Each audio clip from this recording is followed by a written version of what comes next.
ইতিহাস নাম মনে রাখে কিন্তু মুখগুলো ভুলে যায়, জয়গুলো লিখে রাখে তবে ত্যাগের গল্প মুছে দেয়। আসসালামু আলাইকুম, আমি তরিকুল ইসলাম।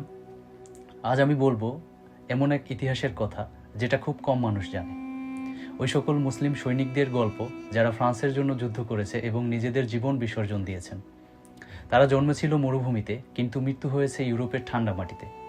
20 শতকের শুরুর দিকে ফ্রান্স যখন এক বিশাল কলোনিয়াল সাম্রাজ্য, আলজেরিয়া, মরক্কো, তিউনিসিয়া, সেনেগাল সহ আফ্রিকার অধিকাংশ দেশ ছিল ফ্রান্সের শাসনাধীন। যখন প্রথম বিশ্বযুদ্ধ শুরু হয়, ফ্রান্সের হয়ে প্রায় 4 লক্ষ উত্তর আফ্রিকান মুসলিম সৈন্য যুদ্ধ করে। তার মধ্যে সবচাইতে বেশি 1,70,000 আলজেরিয়ান সৈন্য ছিল। 1914 থেকে 1918 সাল পর্যন্ত এই 4 বছর সর্বমোট 1 লক্ষ মুসলিম সৈন্য নিহত হন। এর 2 দশক পরে দ্বিতীয় বিশ্বযুদ্ধেও প্রায় 2.5 লক্ষ মুসলিম সৈন্য ফ্রান্সের হয়ে যুদ্ধ করেন। এদের মধ্যে 40,000-এরও বেশি নিহত হন। এই দুইটি বিশ্বযুদ্ধে ফ্রান্সের পক্ষে যুদ্ধ করা মুসলমান সৈনিকদের স্মরণে ফ্রান্স সরকার একাধিক গুরুত্বপূর্ণ মনুমেন্ট এবং স্থাপনা নির্মাণ করেন। তার মধ্যে প্যারিসের গ্রান্ড মসজিদ উল্লেখযোগ্য, যেটি ফ্রান্সের সবচেয়ে বড় এবং সুন্দরতম মসজিদ।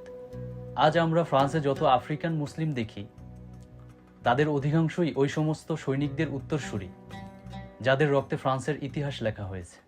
ধন্যবাদ সবাইকে।